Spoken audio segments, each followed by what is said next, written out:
Bom dia, meu amigo e minha amiga. Desejo para você um dia extremamente abençoado por Deus. Desejo que a sabedoria do Senhor inunde o seu coração e a sua mente e dirija os seus passos. Amém? Estamos lendo juntos na Bíblia o livro de Atos, hoje o capítulo 8, e vamos ler do versículo 18 em diante. Você que está nos acompanhando no devocional deve lembrar que nessa leitura do livro de Atos estamos acompanhando a história da igreja, o que aconteceu nos primeiros tempos da igreja de Jesus Cristo, quando cheios do Espírito Santo, os apóstolos e outros irmãos, começaram a anunciar o evangelho.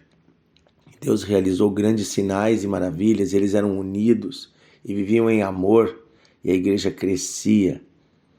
No templo oravam, um coxo foi curado, um paralítico. Houve grande sinal e o povo se arrependeu mais ainda, e houve perseguição sobre a igreja. Os líderes judeus começaram a perseguir, inclusive mataram um diácono que era cheio do Espírito Santo, chamado Estevão. Então a igreja se dispersou, foi para outras cidades, saiu de Jerusalém. E nesse caminho Deus levantou outras pessoas para anunciar o evangelho. Entre eles um jovem chamado Filipe, que desceu para a Samaria. E lá em Samaria realizou grandes sinais e pregou com autoridade. E uma grande multidão, a cidade inteira se converteu. Então Pedro e João desceram para Samaria, porque estavam preocupados que o povo precisava receber o Espírito Santo. E diz o versículo 17, Atos 8:17, então lhes impuseram as mãos e recebiam estes o Espírito Santo. Havia uma preocupação, como nós falamos ontem, de que todo cristão fosse cheio do Espírito Santo, porque é o Espírito Santo que iniciou a igreja, que transformou os apóstolos de pessoas em um nível natural para pessoas em um nível sobrenatural. E nessa cidade, na Samaria, havia um mágico que havia se convertido. Vocês lembram disso também? Agora o versículo 18 vai falar sobre ele. Diz assim, vendo, porém, Simão, o mágico, que pelo fato de imporem os apóstolos as mãos, era concedido o Espírito Santo, ofereceu a eles dinheiro, propondo: concedam a mim também este poder, para que aquele sobre quem eu impuser as mãos receba o Espírito Santo. Pedro, porém, lhe respondeu: o teu dinheiro seja contigo para a perdição, pois julgaste adquirir por meio dele o dom de Deus. Não tens parte nem sorte neste ministério, porque o teu coração não é reto diante de Deus. Arrepende-te, pois, da tua maldade e roga ao Senhor. Talvez te seja perdoado o intento do teu coração, pois vejo que estás em fel de amargura e laço de iniquidade.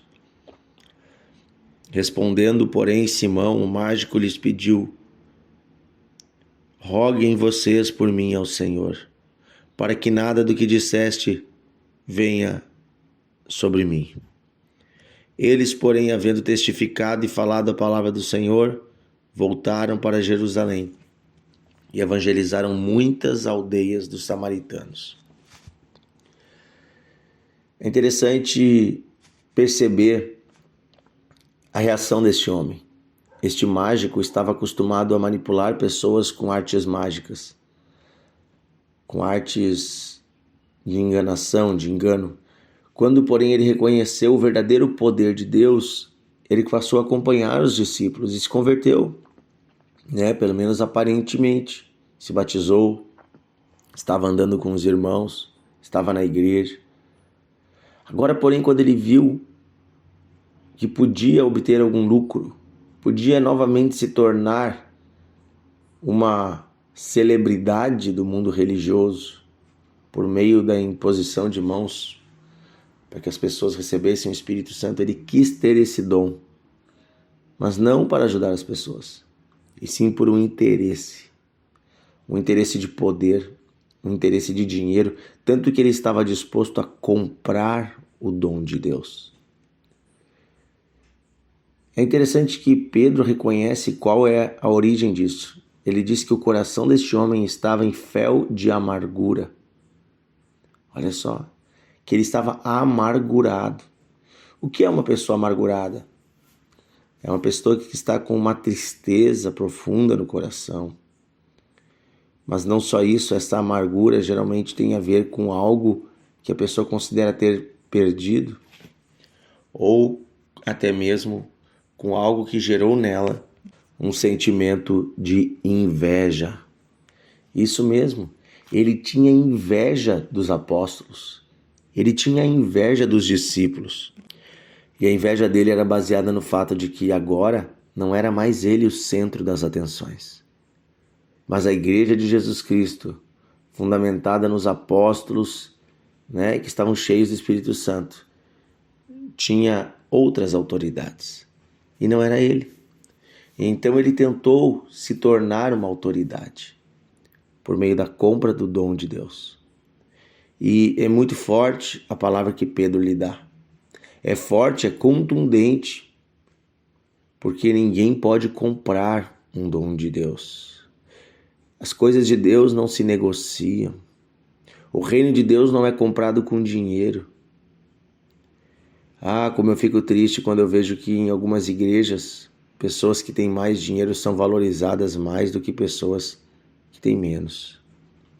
Porque Deus não distribui os dons conforme a renda da pessoa. Deus olha o coração.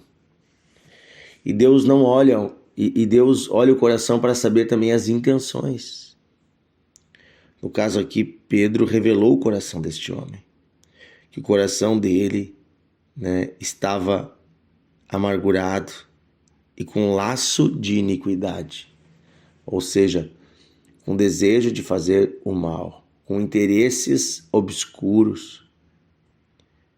Deus conhece o coração do homem. Deus conhece o meu coração e o teu. Deus conhece a nossa intenção. Inclusive, há um grande risco de estarmos servindo a Deus com a intenção errada. Buscando de alguma forma uma evidência, buscando de alguma forma aparecer ou ser melhor que alguém, ou a proeminência, e esse tipo de coisa nos coloca na mesma condição desse mágico Simão. Nos coloca numa condição onde estamos atraindo mais a ira de Deus do que a bênção de Deus. Porque Deus conhece o coração. E que coração que Deus procura? Um coração puro e sincero. Um coração que primeiro o ama e depois que realiza a sua obra, o serve por amor a Ele e por amor às pessoas sem buscar nada em troca. Então, que você e eu possamos não brigar por cargo ou por posição. Eu sempre digo, tem tanto a fazer no reino de Deus, e inclusive muito mais para fora das portas da igreja do que para dentro. Tudo isso que estava acontecendo aqui era para fora das portas da igreja.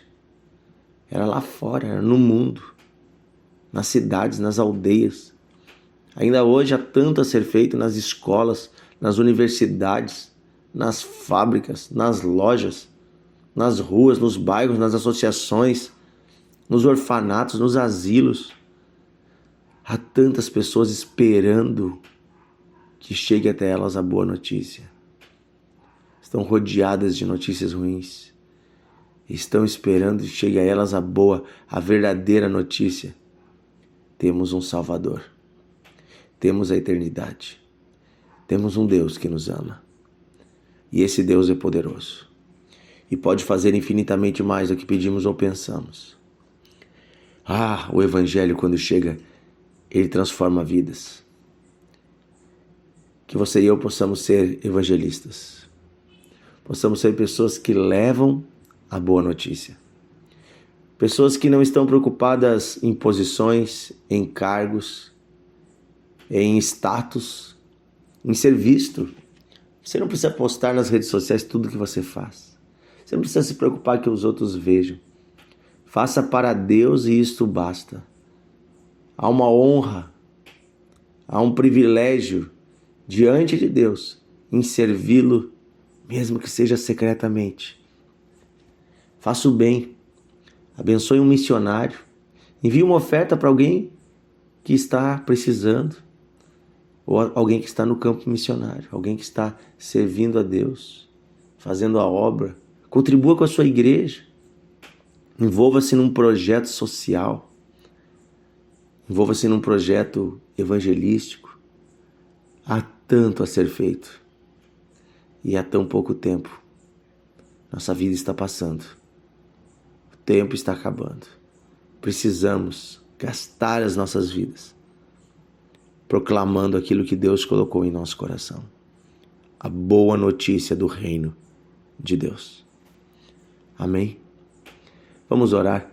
Querido Deus e Pai, pedimos que hoje o Senhor sonde o nosso coração. O Senhor nos conhece. De longe o Senhor nos conhece. Diante de Ti estamos nus. Não há nada a esconder. O Senhor conhece as nossas vergonhas, as nossas impurezas, as nossas maldades e sentimentos que não são Teus. Ó Espírito Santo, pedimos que nesse dia o Senhor purifique os nossos corações. Purifique as nossas intenções. Sonda-nos e vê se há em nós algum caminho mau. Mostra-nos este caminho para que possamos detestá-lo, para que possamos abandoná-lo e nos converter dele para o caminho da pureza, para o caminho da santidade. Possamos falar a verdade, amar as pessoas, que possamos anunciar o Teu nome com alegria, possamos viver para Ti todos os dias. Ah, Senhor, é isso que pedimos hoje. Em nome de Jesus pedimos, enche-nos com o Espírito Santo. Dá-nos os Teus dons, não para que possamos usá-lo para o nosso benefício, mas para que possamos usá-lo para a glória do Teu nome e para o socorro dos aflitos, para o bem da igreja, para a edificação do corpo. Oh Deus, eis-nos aqui, envia-nos a nós, usa-nos, Senhor. Ah Deus, toma este amigo que me ouve agora. Toma o coração deste amigo e desta amiga. Fortalece essa pessoa, Senhor, que andou doente, que estava enferma. Esta pessoa, Senhor, quem sabe que ainda está se recuperando de algo, de um tratamento, de uma cirurgia, ou está aguardando numa cama de hospital. Toca e levanta agora, Senhor, este homem. Toca, Senhor. Cura agora o enfermo. Toca, Senhor. Traz vida onde havia morte. Traz esperança onde não havia mais. Tira do lugar escuro, do lugar da depressão. Tira, Senhor, do lugar do medo, da ansiedade. Traz a Tua presença, Senhor. Em nome de Jesus. Amém. Amém. Querido amigo e amiga, que o Senhor te abençoe. Eu te convido a compartilhar o devocional de hoje, para que mais pessoas sejam abençoadas pela palavra de Deus. E você que está nos ouvindo hoje pela primeira vez, nos acompanhe no Spotify. Temos o canal Devocional de Fé. Basta procurar lá, estamos lá. Todos os dias entra fresquinho a palavra de Deus.